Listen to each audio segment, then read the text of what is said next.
Hey guys, কি খবৰ আপোনালোকৰ? আশা কৰোঁ সকলোৱে ভালে আছে। আজি মই আছো গাঁওবুঢ়া পামত আৰু মই মোৰ লগৰ বন্ধু এজনৰ ঘৰত আহিছো। তেওঁলোকে ধুনীয়াকৈ ধান বনা মিল বনাইছে। উন্নত মানৰ মিল হয় এইখন।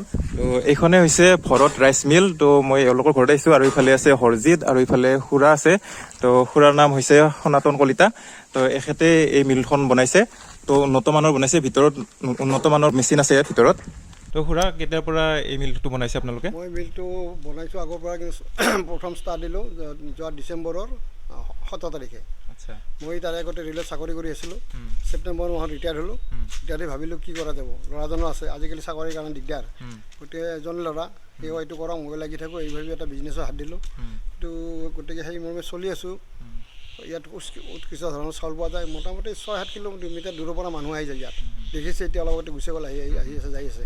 তো সন্মুখত চাব পাৰে এইটোৱে ধান বনা মেচিন। তো ইয়াতে বিভিন্ন ধৰণৰ মেচিন আছে, বহুতকেইটা মেচিন দেখিছোঁ। তো খুৰাই কৈ দিব ক'ত কি মেচিন আছে।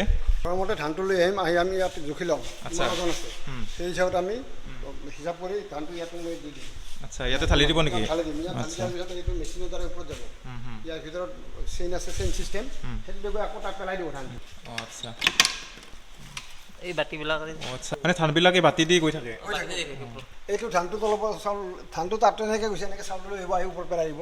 এইটো বাকলটো এটা আহিছে চাউলটো, টুটো নাই এতিয়া। তাৰপিছত এতিয়া আকৌ পলিচ হ'ব, ইয়ে লৈ গৈ থাকিব। তো এইবিলাক বেল্ট হয়, বেল্টত এই বাতি ফিটিং কৰা আছে।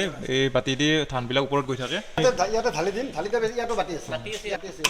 আচ্ছা। এই বাতি লৈ যাব তলৰ পৰা, উঠাই লৈ যাব হা, উঠাই গৈ গৈ এই পাইপ আছে ওপৰত গৈ ওপৰত পৰিব। আগতে ষ্টক আছে ওপৰত, ধানটো আৰম্ভ কৰি তাত ষ্টক কৰিব। এটা কাটা আছে, এইটো আমি কাঠেদি ঢাকন দি থৈছোঁ, এইটো কাটা আছে। এইটো দি ধানটো তাত পৰিব, এই বাতিকেইটা উঠাই লৈ আহিব। এই তলত যে দেখিছে তাতে গাঁতৰ ভিতৰত বাতি আছে, বাতি ধানবিলাক ওপৰত লৈ গৈ থাকে। ওপৰত গৈ চালান পেলাব। আচ্ছা, তো এই চালান পেলাব, চালান পেলাব, ধানটো চাফা কৰিব। এইবিলাক ধানৰ লগত আহি যায়, এইবিলাক এই চব পাথৰ পৰ্যন্ত আহি যায়, পূৰা চাফা হৈ যায় ন? পূৰা চাফা হৈ যাব ধানটো। পূৰা চাফা হোৱাৰ পিছত আমাৰ চেলাৰত যাব, এনেকৈ গৈ এনেকৈ চেলাৰত যাব। আচ্ছা, এইটো চেলাৰ হয়, চেলাৰ চেলাৰ মেচিন। চেলাৰৰ পৰা আকৌ তাত বান্ধি টুটো বাহিৰ কৰি দিব। এইটো টুহন নালা, টুটো বাহিৰত যাব। তোখিনি ইয়াৰ পৰাই বাহিৰত যায়। ইয়াৰ পৰা বাহিৰত যাব, বাহিৰত পৰি আছে তাৰ পৰা আকৌ ইয়াত যাব। এইটো কি কয়, এইটো পেটি আচ্ছা, এইটো পেটি বুলি কয়, ইয়াতে যাব। এনেকৈ পেটিত আহিব, এনেকৈ আকৌ চাউলটো এনেকৈ যাব। এইটো পেটিটো খুলি দিলে চব মানে তল ওপৰ হৈ থাকে, অহা যোৱা হৈ থাকে। চব এনেদৰে চবতে চাউল আছে। চাউল থাকে আৰু চাউলখিনিতো পূৰা চাফা হয়। চাফা, এইটো চাফা হোৱা নাই, চাফা চাউল তাত আছে। এইটো পলিচ হ'ব। পলিচটো এনেকুৱা ধৰণৰ হ'ব চাউলটো। ইয়াত দুটামান চাউল আছে দেখাৰ কাৰণে। এটা অলপ লেতেৰা নাপায়, এটা মল নাপায়, এটা খুদ নাপায়, এটা ধান নাপায়। এই ধানটো ডাইৰেক্ট লৈ যাওক আৰু কুকাৰত বহাই দিয়ক, যাৰ কাৰণে গৃহিণীবিলাকে খুব পচন্দ কৰে। যাৰ কাৰণে 7 কিলো 8 কিলোমিটাৰ দূৰৰ পৰা মানুহ আহিছে, কিয় শুনিছে তাত বোলে এটা মিল আছে, আমি জাৰিব নালাগে, বাচিব নালাগে, ডাইৰেক্ট কুকাৰত দিলে হয়। গতিকে ইয়াত সেইকাৰণে 4-5টা মিল পাৰ হৈ ইয়াত আহে। ওচৰত মিল আছে, এনেকুৱা চিষ্টেমটো বেলেগ হয়তো, উৎকৃষ্ট ধৰণৰ হ'ব পাৰে, কিন্তু ইয়াত সেইকাৰণে মানুহখিনি অলপ ভাল পাইছে। ইয়াতে উৎকৃষ্ট মানৰ চাউল পাব, সেইকাৰণে মানে 6-7 কিলোমিটাৰ দূৰৰ পৰাও মানুহ আহিছে, আহি কিনে বানিব আহিছে। ইমান চাফা চাউল হৈছে আৰু ভাঙা নাই, পূৰা একদম এটা চাফা। ভাঙা নাই, এটা মল নাই, এটা টু নাই, এটা ধান নাই। লাষ্ট ফিনিচিং ইয়াতে হয়। ইয়াত অলপ খুঁত থাকিব, খুঁতটো কিন্তু তলত পৰি যায়, জানলাই দি। খুদ চাউলবিলাক চব তলেদি যায়। খুঁতটো তলে এইফালে জালনা আছে। তো এইবিলাক বাল্টিঙত চাওক, এই খুদ চাউল। আচ্ছা, এইখিনি হৈছে খুদ চাউল, এইবিলাক তলেদি। আচ্ছা, এইফালে মলটো এটা চাইডে, টু এটা চাইডে, চাউল এটা চাইডে, আৰু এইফালে খুদ চাউল এটা চাইডে। তো কাষ্টমাৰেও ভাল পাইছে। কাষ্টমাৰে ভাল পাইছে, খুবেই পচন্দ কৰে। যিমান দূৰৰ পৰা আহিছে, আচৰিত ধৰণৰ লাগিছে। মানে কিছুমান মানুহৰ যিটো মানে আশীৰ্বাদৰ দৰে বস্তু এটা পাইছে নহয়, এইটো এটা ভাল লাগিছে। মোক কৈছে লাভ কি হৈছে, কি ইনকাম, সেইটো ডাঙৰ কথা নহয়।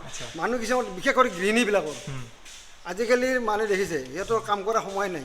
তাতে ধান বাচিব, চাউলো নে জাৰিব, লেতেৰা পেতেৰা কিবা থাকে নেকি, সেইবিলাক নাই। গৈছে ইয়াৰ পৰা লৈ গৈছে, বস্তাবোৰ ডাইৰেক্ট কুকাৰত ঢালি দিছে। এইটো এটা মানে ভাল লাগিছে আজি। তো আপোনালোকে ইয়াতে চাউলো বেচিব পাৰিব চাগে? চাউল বেচিব বিচাৰি আছোঁ, মই আছে তাত চাউল বান্ধা আছে, চাউলো বিক্ৰী কৰি থাকোঁ। চাউলো বিক্ৰী কৰি চাউল বিক্ৰী, মোৰ ধান আছে নিজৰ, মই কিনি ৰাখিছোঁ এইবিলাক ধান। আৰু দোকানত কৰি মই সদায় 5 টকা 4 টকা কমত দি থাকোঁ। তো কোনোবাই যদি ডাঙৰ ব্যৱসায় কৰিব খোজে এনেদৰে কৰিব পাৰিব। তো যোগাযোগ কৰিব খুজিলেও খুৰাহঁতৰ সৈতে যোগাযোগ কৰিব পাৰিব। স্ক্ৰীণত নাম্বাৰ থাকিবই, ফোন নাম্বাৰ থাকিব। তো আপোনালোকে চাউল, টুগুৰি এইবিলাক নিব পাৰিব ইয়াৰ পৰা। কিছুমান ফেক্টৰীবিলাকত, বিস্কুট ফেক্টৰী বা যিকোনো ফেক্টৰীত টুগুৰি লগা হয়, তেতিয়াহ'লে এনেদৰে খুৰাহঁতৰ সৈতে যোগাযোগ কৰিব পাৰিব। খুৰাহঁতে দি আছে, কণ্টেক্ট নাম্বাৰ দিম মই স্ক্ৰীণত। গৰু আছে, মলটো ইয়াৰ পৰা নিব পাৰিব। আচ্ছা, কাৰোবাৰ গাহৰি আছে, খুঁটি ইয়াৰ পৰা নিব পাৰে। ভাল বস্তু, তো উৎকৃষ্ট মানৰ পাব আৰু ইয়াতে। পাব আৰু। তো চিষ্টেমটো বহুত ভাল লাগিছে, বহুত ধুনীয়াকৈ বনাইছে।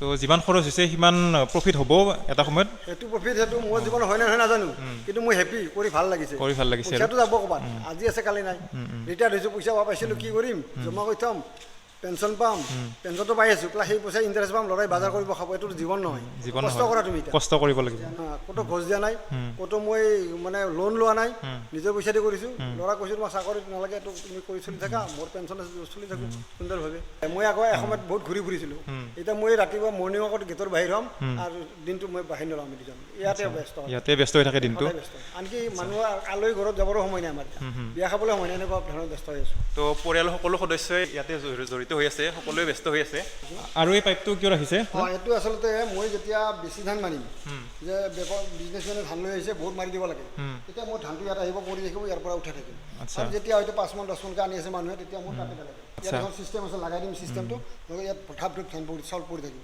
হাতটো উঠাই থাকিব লাগাতকৈ অভাৰ হ'লে আৰু ইয়াতে আহি যায় ধানখিনি তাতে যি চাউল আহিব ইয়াতো সেই চাউল চেম চাউল আহিব সেইটো চাউলে খালি তাতে টানি আনিব লাগে ইয়াত নালাগে পৰি থাকে মানুহে নিথাকিলে আচ্ছা তো মুঠতে কষ্ট নাই আৰু কষ্ট নাই কোনো মানুহে 2 মন বা 1 মন ধান আনিলে তেতিয়া ইয়াত তাতে দিব ইয়াতে আহা মানে আমাৰ 1 মিনিট সময় লাগে আৰু তাত ধান কৰিছে তাৰ উঠি আকৌ ইয়াত আহিব আপুনি সময় নষ্ট কৰা কৰিব তাত ডাইৰেক্ট দি আছোঁ আৰু 1 মন ধান ইয়াতে পলিচ কৰিব হ'লে কিমান টাইম লাগিব আমাৰ এইটো 8 পৰা 10 মিনিট 10 মিনিট 8 পৰা 10 মিনিট আচ্ছা যদিহে লাইট থাকে ওপৰ বিল্ডিং এটাত চাব যাব পাৰি চিৰি বনাই দিছে ওপৰত গৈ কিনে চাওঁ কি কি কৰে ওপৰত চাওক ওপৰৰ পৰা এনেকুৱা প্ৰথমতে ধানটো 1 নম্বৰ তাত যাই চাউলটো পেলাটো এইটো আমাৰ নালা আছে এইটো আমাৰ যিটো আমাৰ টু বুলি কয় টুটো নালি বাহিৰত যাব তাৰপিছত ইয়াত আহিব আকৌ চাউলটো ইয়াত চৰিব চৰি আকৌ ইয়াত যাব এইটো চাওক দাঙি চাওক ইয়াত পলিচ হ'ব চাউলটো পঠাই দিব ইয়াতে পলিচ হ'ব তাত যাব তাৰ পৰা ওলাই যায় আৰু সেইটো যদি টুটো আমাৰ সেইবিলাক ষ্টক আছে তাত বাহিৰত ৰাখি দিওঁ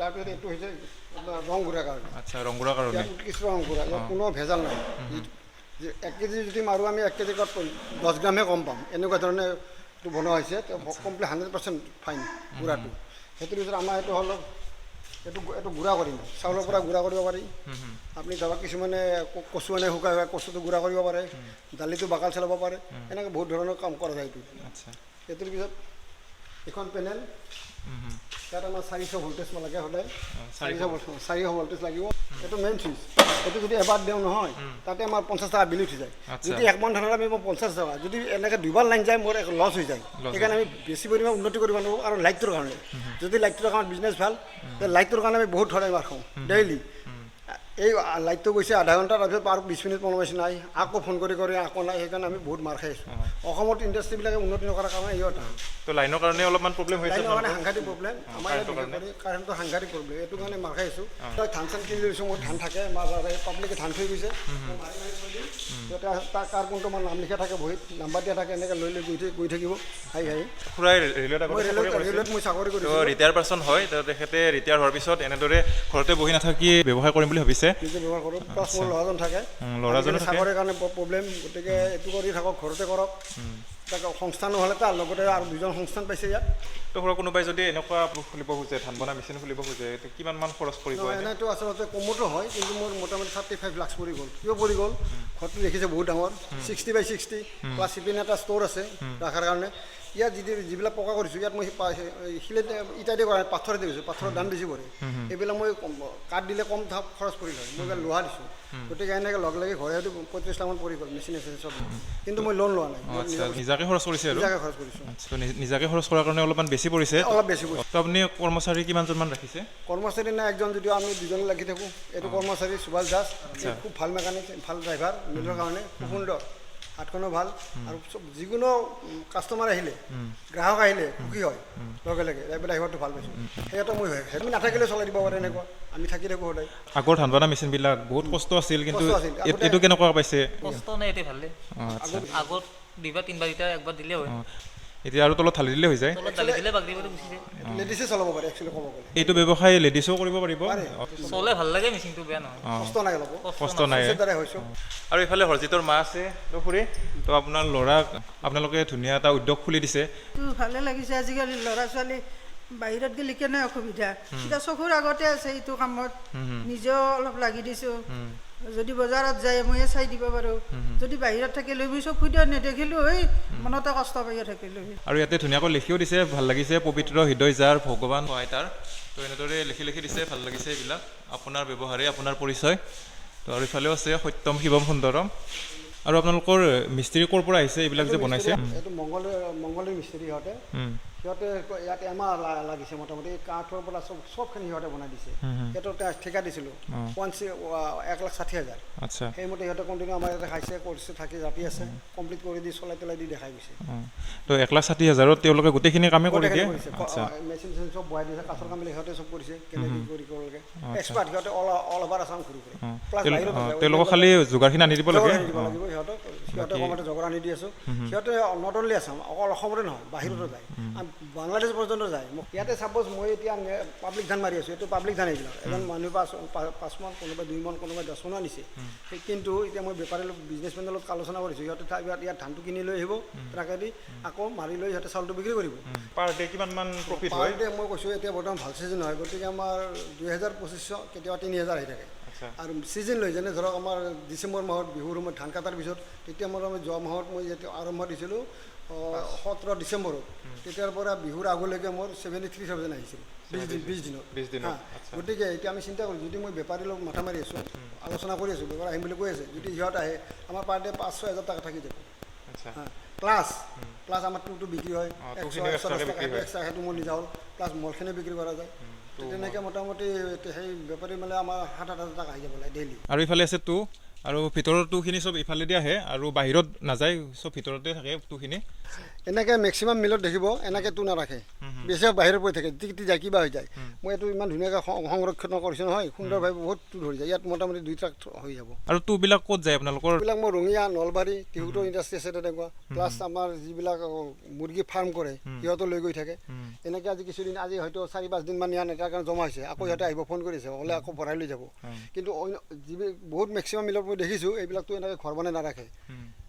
বেৰা নাই কাৰোবাৰ চালো নাই আনকি প্লাষ্টিক দি থৈছে জিকি যায় নষ্ট হৈ যায় এনেকুৱা কিন্তু মোৰ ইয়াতে একো নাই ধূলা বাহিৰত যাব নোৱাৰে কিছুমান মিলৰ পৰা দেখিছোঁ কাষত মানুহৰ ঘৰত থাকিব নোৱাৰে ধূলা হৈ যায় বাহিৰত শব্দ যায় মোৰ শব্দ বাহিৰত নাযায় ষ্টাৰ্ট দিলে গম পায় ৰাস্তা মানে গম নাপায় মেচিন চলি আছে এনেকুৱা ধৰণে বনাইছোঁ মানে পাব্লিকৰ ডিষ্টাৰ্ব নহ'ব কিন্তু ইণ্ডাষ্ট্ৰি চলি থাকিব সেইকাৰণে খৰচটো 35 লাখ বুলি ক'লে বহুত দিন লাগে হ'বই কিন্তু এক্সট্ৰাভাৱে বহুত বনালোঁ পাকা চাকা কৰি চব বনাইছোঁ তো গোটেইখিনি একদম ডিচিপ্লিনকৈ বনাইছে টুবিলাকো বাহিৰত যাতে উৰি নাযায় কাষৰ মানুহবিলাকৰ প্ৰব্লেম নহয় তেনেকুৱাকৈ বনাইছে আৰু ভিতৰতো বহুত ডিচিপ্লিনকৈ বনাইছে মোৰ 6 মাহে হ'লতো গতিকে ইয়াত এখন দোকানৰ ব্যৱস্থা কৰিম আচ্ছা তো দোকানৰো ব্যৱস্থা কৰিছে ইফালে ইয়াত এখন গেলামাল দোকান থাকিব কোনোবা কাষ্টমাৰে ধান লৈ আহিলে দেখিলে তেখেতৰ চাউল 1 কেজি লাগিল বা ধান 1 কেজি আলু 1 কেজি লাগিল চেনি লাগিল সুদিও বেছিভাগ দোকান দিলে ভাল হয় বহুতে মোক মানে উৎসাহ দি আছে যে এখন দোকান বহাই দিয়ক আমি ইয়াৰ পৰা মালটো লৈ যাম গতিকে আমি বাপ বেটা 2জন আছোঁ প্লাছ ড্ৰাইভাৰ আছে মিছেছ আছে এজনে দোকানত গৈ এইখন বনাই আছোঁ আৰু ৰিচেণ্টলি হ'ব বিশ্বকৰ্মা পূজাত ল'ম বুলি ভাবিছোঁ এখন দোকান ল'লে ইয়াত উৎকৃষ্ট ধৰণৰ খাদ্য ৰাখিম মানে মানুহৰ ব্যৱহাৰযোগ্য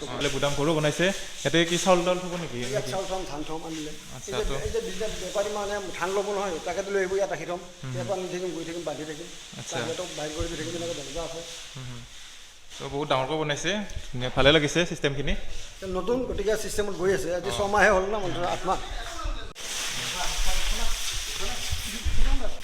তো এনেদৰে ঢালি দিয়া হয় ধান 40 কেজি আছে আৰু 1 মোন আছে আৰু আপোনালোকক অকণমান দেখুৱাই দিছোঁ কেনেদৰে যায় তো খুৰাই দেখুৱাই দিব এতিয়া ষ্টাৰ্ট কৰি অকণমান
এইখনে হৈছে ভৰত ৰাইচ মিল আৰু ইয়াতে ফোন নাম্বাৰ আছে, ফোন নাম্বাৰো মই ডেছক্ৰিপশ্যনত দি দিম।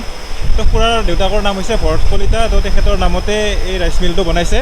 তো আজি ভিডিঅ'টো ইমানেই আছিল। হজিৰহঁতৰ আপোনালোকক ধান বনা মেচিনটো দেখুৱালোঁ। তো বহুত সুন্দৰকৈ বনাইছে, আগলৈ আগবাঢ়ি যোৱা। তো বৰমাখি বাহা গাঁওবুঢ়া পাম এনেকৈ এইখিনি জেগা। তো টিহু ষ্টেচনৰ পৰা 1 কিলোমিটাৰমান হ'ব। তো নলবাৰী ডিষ্ট্ৰিক্ট দক্ষিণে হ'ব। তো ইয়াতে এখন বনাইছে, ধুনীয়াকৈ সুন্দৰভাৱে বনাইছে। তো আগলৈ আৰু আগবাঢ়ি যোৱা।